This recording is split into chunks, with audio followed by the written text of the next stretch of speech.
My dear friends,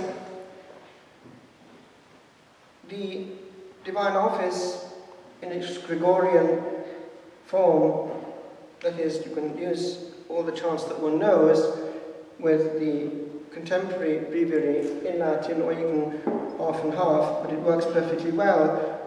It is extremely rich, not only in the beauty of its chant, which is sublime and angelic in its tone, but also in the depth of the theology in every word. And you know why, don't you? The story is as follows. There was a nun called Juliana in the monastery of Montcornillon in Belgium. She, in prayer, was having this distraction, and she thought it to be a sign, a hint from the other guy that she was not to be in prayer, so she tried even harder to pray and not take any notice of this demonic interference. But yet it persevered and continued, so she had to speak of it to her director. "What do you see, my dear?" "A moon! A moon! With a black stripe on the moon." Strange thing to see. Well, eventually the Lord himself made the exegesis of the same moon. It was the cycle of the church's year, complete but for one bit. The Lord did found not just a club, but the continuation of the incarnation and redemption and the power of Calvary until the end of time. He was in the midst, and to remain in the midst on the altars of the world. Therefore, we are not just like our Protestant brethren living a memorial and ingesting the word. We are in contact with Bethlehem and Calvary on a daily basis. And the Lord wanted to remind us of that centrality. Why? The sad, tragic, heavy tone of Holy Week was not enough to give him triumphant glory and honour. He wanted public worship of this central point of our cult. Now, two things happened. There were two in this business. The other one was Eva, also a blessed. And they had, through some strange contact, access to the man of providence. He had been, I think, directly linked with them, and he was elected, yes, Pope. So he knew about all this, and then the Lord intervened in his providential arm, Bolsena, not so far away from where we were. And the miracle was in 1263, when this priest doubted, and what happened? The host bled in his hand, and the precious blood fell on the marble and on the corporal. The marble is still to be seen, and the corporal is in Orvieto. Now, the relics were taken on horseback the following year, 1264, by the bishops and princes of the area, with great pomp and circumstance, and enthroned in the chapel especially built in this beautiful cathedral, which is exactly a miniature of Siena, where I was ordained. And by the way, in 1969, that was something which started me thinking when I was still a Protestant, and it was not long afterwards that I had to become a Catholic. And it was strange, because the first Mass I said years later was actually in Orvieto, on my own, I mean, without another priest helping. And therefore the consecration does not happen. It's not like the same in concelebration in community. I was on the way back to Ireland to celebrate my first Masses here.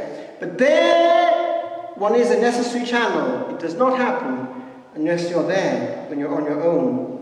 It was an old church, the Church of St. Bartholomew, where I had friends who were taking me to the airport. But it was a full circle. It was in Orvieto, and it reminded me, yes, that was just a hint. Providence put you in contact with that miracle in a very Protestant area, San Bassino of all places, in the middle there was no Catholic church for miles, but there was a book of miracles in that library, which I picked up and devoured from cover to cover, and it got me thinking, so much so that I had to see a priest. And he said, go and see your priest at home, and I did, and of course it was the good Benedictines who sorted me out. That is just a parenthesis, but it's relevant. This was then the first Corpus Christi procession in history, the one on horseback from Bolsena to Orvieto. It doesn't stop there. The Holy Father wanted, therefore, this feast. The time had been indicated by the Lord himself through this blessed Juliana. It was to be the Thursday, of course, Thursday, that makes sense, doesn't it? The day of the Eucharist, after the octave of Pentecost. Therefore, after Blessed Trinity. Now, we have here, therefore, the way in which it happened in concrete terms. There was nothing. It was just a ferial day. Therefore, all had to be composed. Music, rite, and words. What did he do, the Pope? He asked two great theologians of the time, St. Bonaventure, Franciscan, and St. Thomas Aquinas, Dominican, to compose the complete office for this brand new feast. Eventually, having worked on it, they both appeared before the Holy Father. St. Thomas went first and read humbly and solemnly all the beautiful office which we are still using and which I started off with because that was what hit me this night. The depth of theology, even actually in the sequence we had now, it's all there. Every word is an article of theology, complete. Now, St. Thomas was divinely inspired in anything that touched the Eucharist. You know why, don't you? He would get it from the tabernacle. In fact, he would, until inspiration come, pray at the tabernacle and put his head right next to it. And I understand he would sometimes put his head inside if it wasn't coming until the inspiration came. That's how much he loved his Lord and the familiarity we had with him. And the Lord replied with, I'm not sure exactly what form it was, but it's presented in iconography like this. Bene scripsisti de me, Thomas. You have written well of me, Thomas. You have written well of the sacrament of my body.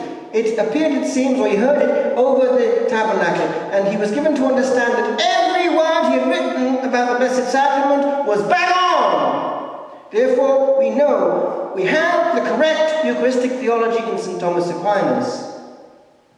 What happened? St. Bonaventure was listening.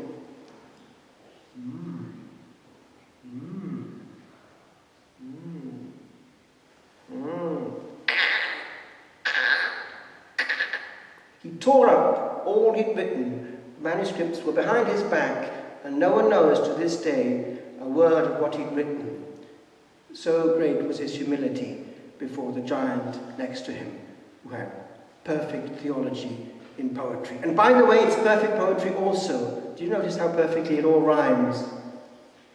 Now, in this, we have these hymns, two bits of which we will use just in a minute. Actually, we have Salutaris Hostia and also Tantum Ergo, the bits of the Eucharistic hymns, but we also have at Matins vigils. And by the way, it's tragic that the translation that we have into English of the Roman Breviary is very, very poor in hymns. It just didn't bother to translate the best hymns. It's tragic. We have them all in Latin, and the Italian is far richer too. But the English, it refers to the appendix, and there's no specific hymn for Latins. It's tragic compared with what the Latin is still there. Now, we have in the Latin this, for instance, which I would like to read with you.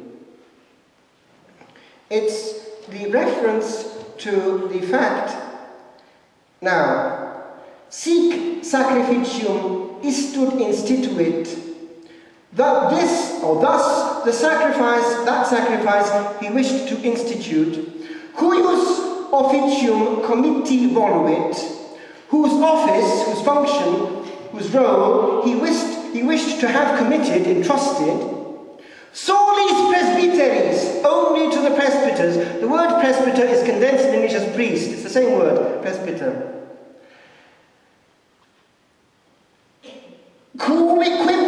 sic congruit, to whom, that is to the priests, it was right, sic congruit, thus, ut sumant, that they should take. Only the priest can feed himself from the altar, not even a deacon. Well, normally a deacon receives as well. He's not supposed to appropriate, because it's a servant by the very name. Quibus sic congruit ut sumant, that they should take, et dent ceteris, and could give to others. Now that's something that, if you're not careful, you'll pass over. In there is how the Lord, as they understood, right through the centuries, instituted it. There's no distinction made between consecrating, receiving, taking, and handling. Just remember that bit. Now, the church is the custodian of the sacraments. The church has, in history, its two lungs, east and west. Therefore, our first duty in ecumenism is towards the east, to have the sacraments, and then only then to our Protestant brethren. Look at how certain things have always been understood in certain ways, and how it's still the case in the east. The utter otherness of the Blessed Sacrament, only approachable with great fear and trembling, and handleable by consecrated hands. Now, in the West too, there has been that safeguarding from the Holy Spirit, because the Lord did not give the right as such. He gave the power, and He gave the Spirit to interpret how that should be exercised. He only gave really the outline of how it should be done. He probably looked up to heaven, as he did in the 6th chapter of St. John, from which we've just read now, looking up to heaven before multiplying the food, because that's a hint. And that's taken up in the Eucharistic prayer, the old Eucharistic prayer, looking up to heaven. He blessed, that's taken up. He gave to them, and he said, take, eat. Therefore, as Pius XII pointed out in Mediator Dei in about 1947, there is, therefore, a continuity between consecration and communion. And Pius XII already did not want this lazy attitude of going to the tabernacle. It should be normally coming from that consecration, and only when you can't get the numbers right, going to the tabernacle, e.g. on a Sunday. But always, essentially, there should be the sign. It's the Last Supper. Now, the church had, therefore, the right and the duty to safeguard and to exercise that spirit-filled guidance as to how it's done.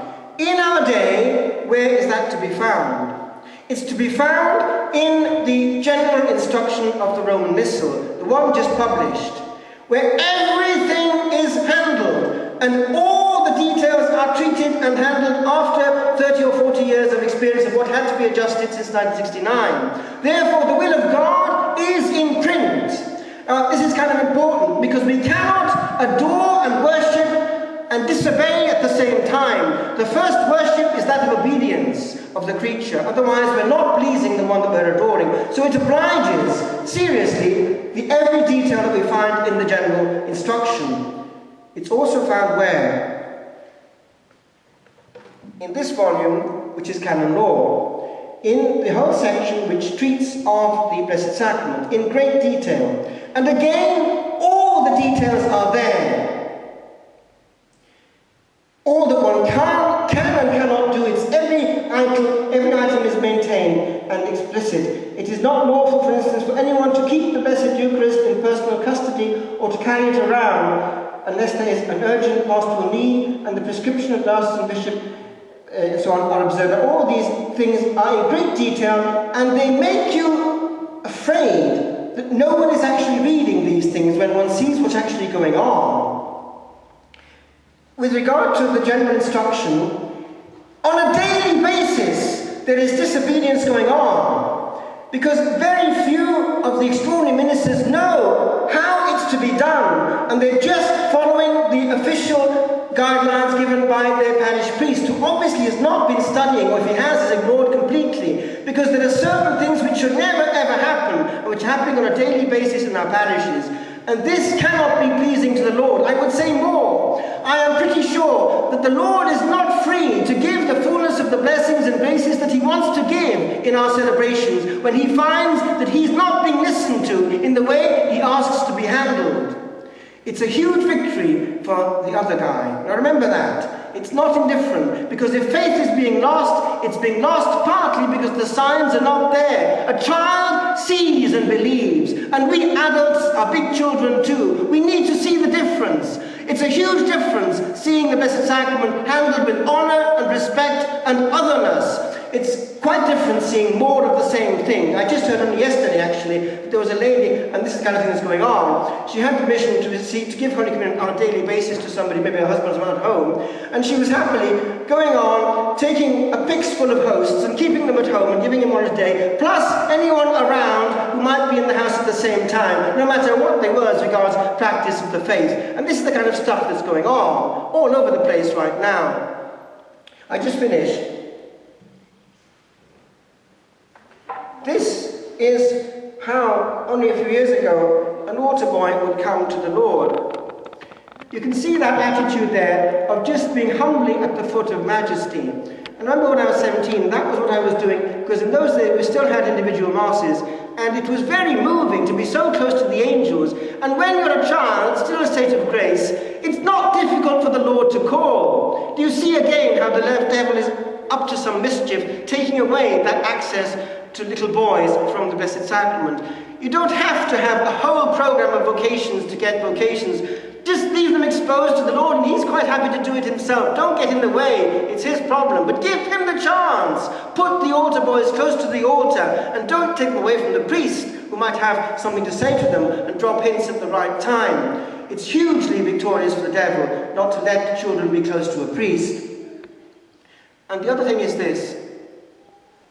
It's the way in which the Lord is trying to get his rights back through Eucharistic adoration. And that's our monastery, the high altar there, and that's adoration going on. You can just about see the effect of light and darkness.